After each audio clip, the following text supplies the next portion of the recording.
Allah subhanahu wa ta'ala at the very beginning of Surah Al-Hadid of the Quran, the surah entitled Iron and Steel,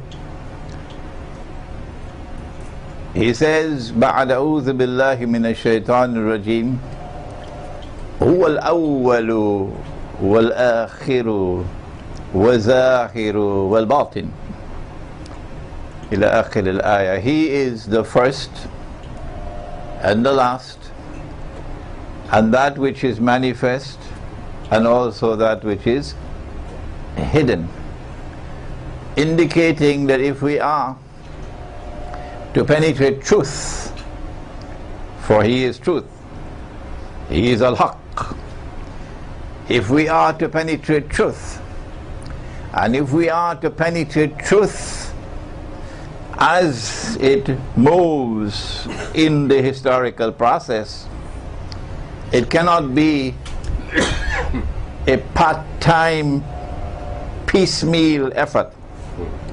You got to link the beginning with the end, and you got to link that which is outside with that which is hidden. And what Islamic eschatology does is precisely to link the beginning with the end, and to link the external with the internal. It's not an easy subject. You need a multidisciplinary scholarship to handle Islamic eschatology or ilmu AkhirZAMAN, because the end cannot be understood without reference to the beginning. I want to show you how this is done. It is not possible, it was not possible for those who were there at the time of the beginning, at the time of the first shower, who were the companions of the Prophet SalluAllaahu Alayhi. It was not possible for them to be able to encompass the totality of knowledge which was communicated by Allah subhanahu wa ta'ala in the Quran and by Nabi Muhammad alayhi salatu wasalam, many of whose ahadith pertain also to that which is hidden and that which comes at the end. But we who live in the end times, we have no excuse. We have a job to do that they could not do. And this is not because of any deficiency on their part, but because of an unavailability of the data that you need. And so if your methodology is that knowledge comes only from the Quran and from the Hadith and from the early, the Aslaf, and you will not accept any knowledge of Islam which comes after that, we say to you, we're sad, but we're moving on. We can't stay with you. We're moving on. No bad feelings, no need for boxing gloves. Ours is a different methodology from yours. We're not throwing stones at you, but we are warning that you judge a tree by the fruit which it produces. And if our methodology can explain the reality of the world today, it will validate our effort. Here is a stunning example of the link between Al-Awwal and Al-Akhir with which Islamic eschatology is concerned. At the very beginning of religion, and of course religion began with Ibrahim alayhi salam, Millatu Ibrahim, the religion of Ibrahim alayhi salam. Allah subhanahu wa ta'ala sent to him a vision, and then he came to his son Ismail alayhi salam. There's no doubt about that. It was Ismail alayhi salam. Ya bunayya, O my son, inni ara fil manami anni azbahuk. I have surely seen in my sleep, in a vision, ru'ya, that I must sacrifice you. Fanzur madha tara. Son, how do you respond? Do you agree to this sacrifice? Ya abati fa'al ma tu'mar. O my father, go ahead, do as you have been ordered. Meaning, we both recognize that this is from Allah. I agree to the sacrifice. I hope Egypt is listening today. I hope the Arabs are listening today. I hope those who have come from Ismail alayhi salam are listening today. For Nabi Muhammad alayhi salatu wasalam said, the best of those who came from Ismail alayhi salam are the Kinana. And the best of those who came from the Kinana are the Quraysh. And the best of the Quraysh are Banu Hashim. And I am the best of Banu Hashim. In other words, declaring the line that the Arabs have come from Ismail alayhi salam. And so he said, Ya abati fa'al ma tu'mar. O my father, go ahead, I accept the sacrifice. But when Ibrahim alayhi salam, and I don't know what is in his heart, if we meet him one day, inshallah, we can ask him. There can be far more to what he did than what we understand. When he put his son's head on the block to sacrifice it, then Allah subhanahu wa ta'ala called out to him, Ya Ibrahim, by name, Ya Ibrahim, qad saddaqta ru'ya. You have already accepted, submitted, fulfilled the vision. What I've asked of you.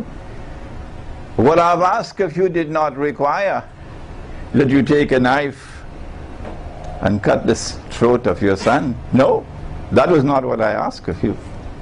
What I've asked of you has already been accepted and has already been fulfilled. What could it be? If al-awwal is linked with al-akhir, then this sacrifice, this vision of sacrifice of Ibrahim, the son of Ibrahim alayhi salam, Ismail alayhi salam, from whom the Arabs have come, it could mean, and Allah knows best, that this is a communication at the very beginning of an event that is to take place at the end. The sacrifice of the Arabs. And the Arabs today are being prepared for that moment of sacrifice which is coming. How can we stand up here and say that the Arabs are going to be sacrificed in a momentous sacrifice when all the indicators are to the opposite? That this is the Arab Spring. The winter is gone. Dictatorship is gone. Persecution and oppression is gone. And we are now free once again. And Islam, the religion, is rising once again. And we will triumph over those who have been oppressing us and waging war on Islam. That is the external. And we are saying that the internal is different. Time will tell. And we don't have long to wait to know whether or not this is a valid thesis or hypothesis. We don't have long again to wait. that there is a momentous sacrifice of the Arabs which is coming. And Ibrahim alayhi salam saw it, knew it was going to come, his seed, his progeny, from this son, and he accepted it. And Ismail alayhi salam knew also that this is what's going to come, and he also accepted it. Is there a great sacrifice of the Arabs that is coming? 7 months ago, 6 months ago, when I gave my lecture at the University of Malaya, an Islamic view of the current Arab uprisings, I laid down the hypothesis there that this is the preparation for the great slaughter. That what the enemy is planning is to be able to say to the world that Islam is rising again.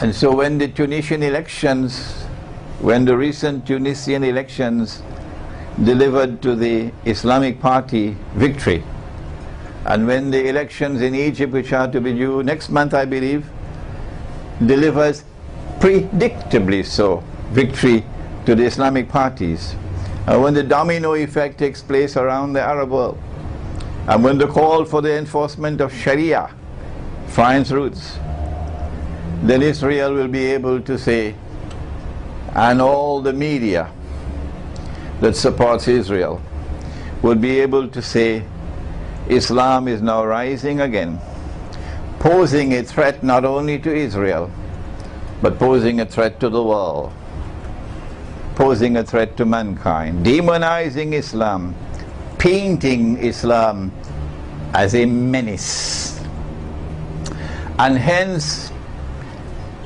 establishing justification for the great wars which have already been planned, with which Israel will be able to expand her territorial frontiers.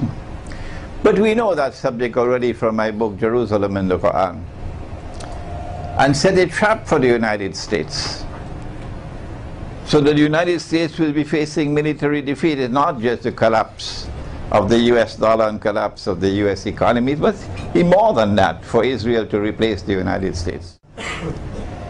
We ask the question, why would Israel want to do these things? And we get the answer that Israel wants to rule the world.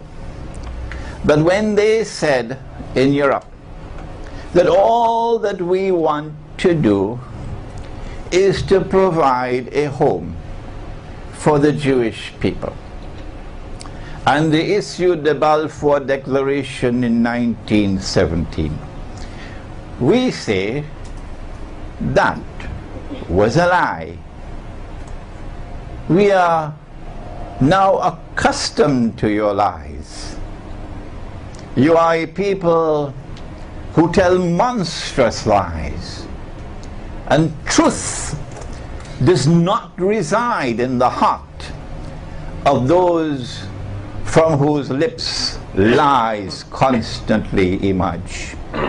Even a schoolboy would understand that. What you wanted to do was to create a state that would rule the world. And Israel is just a few steps away from that. Israel cannot rule the world, however, unless it first establishes its political and economic dominion over the Arab world. How can we explain this without reference to Dajjal? How can we explain this without reference to Gog and Magog, Ya'juj and Ma'juj, which are major signs of AkhirZAMAN? And yet, our critics are emphatic that no, Dajjal has not been released, Gog and Magog have not been released. If we can't find the barrier built by Zulkarnain, which is made of iron and steel, it's probably somewhere down a few miles underneath the earth. Is that scholarship? We do not want to disrespect our critics, but we say If you're not prepared to accept that Dajjal is the mastermind of the modern age, and that Gog and Magog are the means through which Dajjal pursues his mission on the earth, then we're very sorry, we're moving on. We can't wait on you.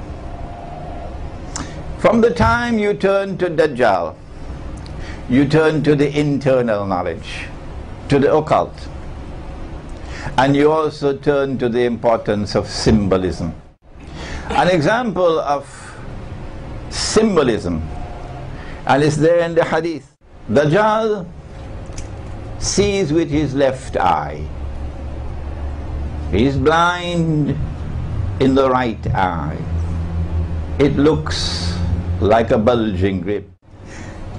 Between his eyes on his forehead is written the word kafir, and every mu'min will be able to read it, whether he is katib, literate, or ghayru katib, illiterate.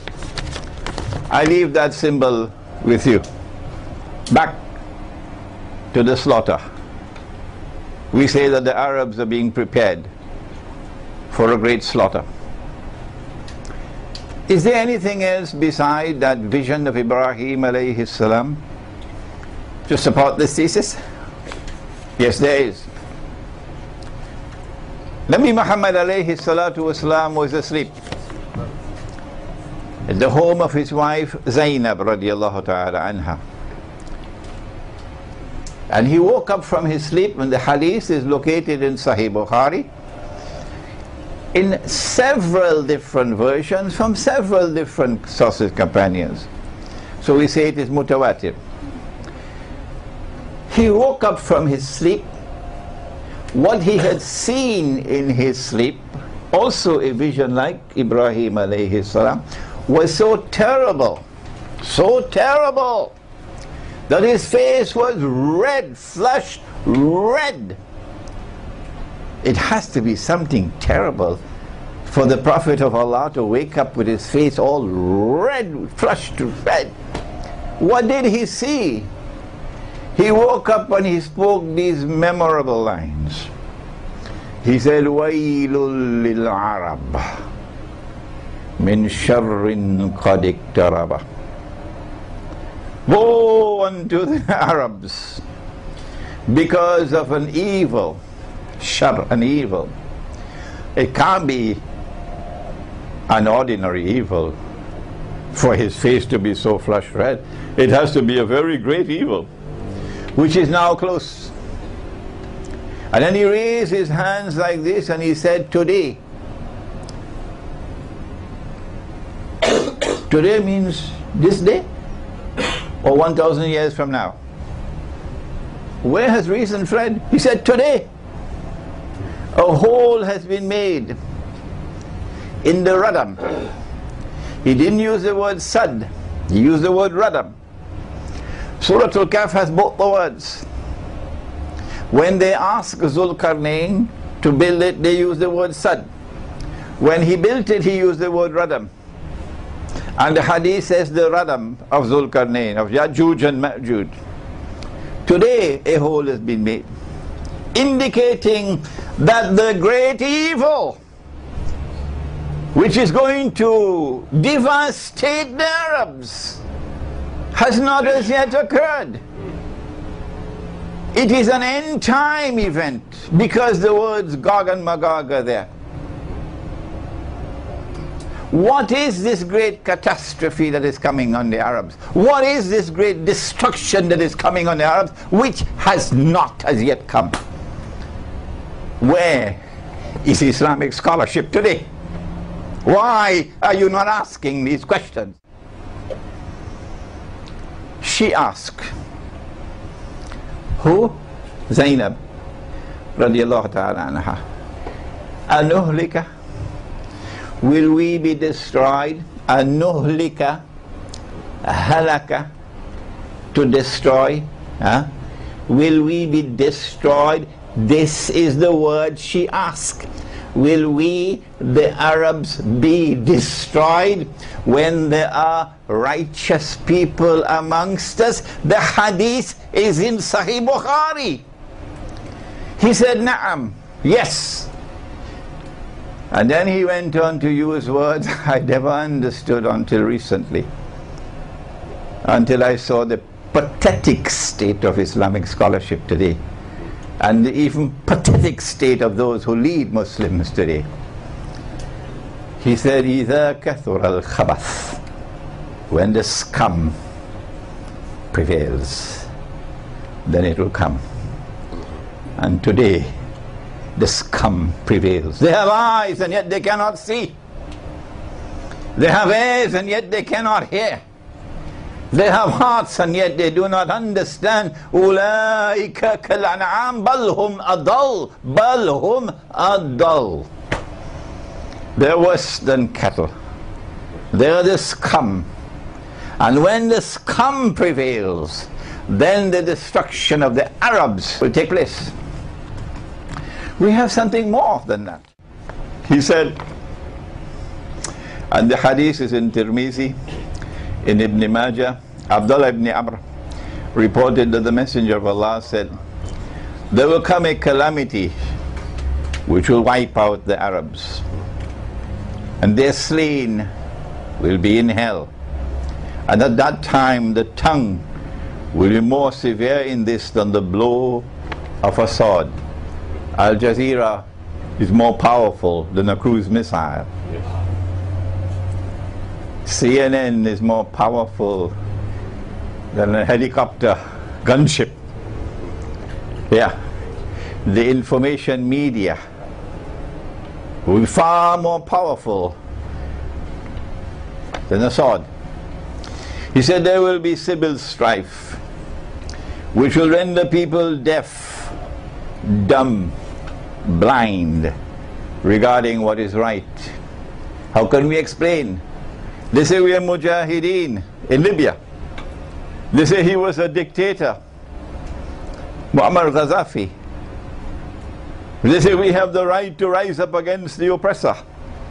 And yet these dumb and deaf and blind chose to make an alliance with NATO, the Zionist NATO, with which the Turkish Prime Minister is still comfortable. I've never heard the Turkish Prime Minister say that he's anyway discomforted with Turkey's participation in NATO. I invite him to respond. How can you make an alliance that Allah has prohibited? Are you not aware of the Quran in which Allah prohibited ba'aduhum awliya'u ba'd? That when the Christian, Jewish, Zionist alliance emerges, you are prohibited from being friends and allies of such people? Woe unto the Arabs, the hadith is in Abu Dawood. Woe unto the Arabs because of an evil which is drawing close. The shadow has fallen on the Lord of the Kaaba. The shadow has fallen on them by the Lord of the Kaaba. His shadow has fallen upon them, said Nabi Muhammad alayhi salatu wasalam. These are ahadith pertaining to the destruction of the Arabs, which, if we are correct, is now at hand, not long from now. So we don't have long to wait to determine whether our methodology is correct and validated or wrong and invalidated. Just wait and see.